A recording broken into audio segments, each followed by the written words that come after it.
Are filler sounds ruining your authority when you're speaking? I was recently coaching a senior client, and they'd been instructed to get some coaching on public speaking because they'd been told that they don't sound confident enough.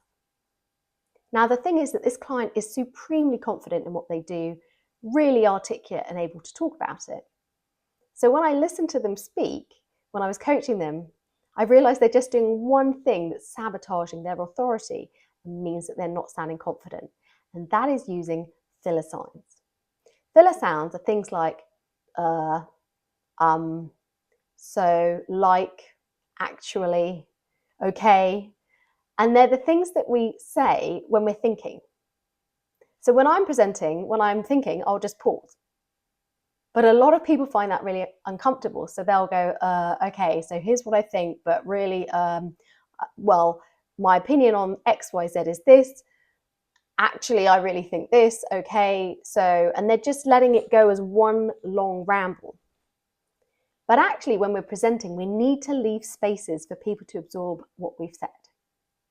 Now, I do a really mean thing, and I make my clients present without using fillers. And as soon as they use a filler, I make them go back to the very beginning of their presentation. And if they're used to using fillers all the time, if they go every other word, that's really painful. But eventually I train them out of it. And they suddenly sound, 100 times more confident. And the funny thing about it is they're just saying the same things. They've just taken out the filler sounds. The easy way to spot this is start watching your colleagues. When you're in a meeting, do they use filler sounds or filler words? As I said, things like okay, actually.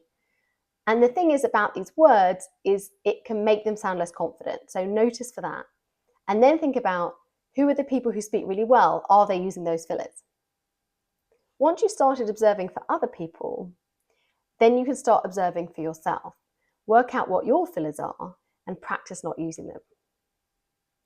One of my clients, once she became aware of her fillers, she then took notice of one of her colleagues' fillers, who was also a friend, and this colleague used the word like 72 times in one meeting.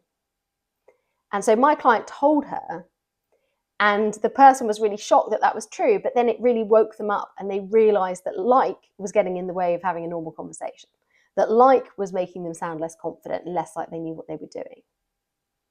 So if you're not sure, ask some people you trust, what are the fillers I'm using? And really practice not using them.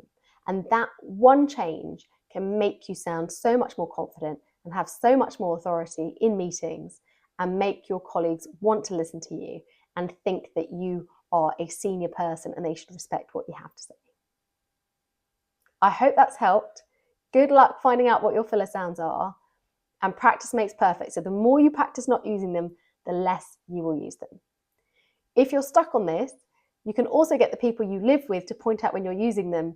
And if you want to make it really painful, you might give them money every time they point out that you're using a particular filler. But I warn you, that can get really expensive really quickly.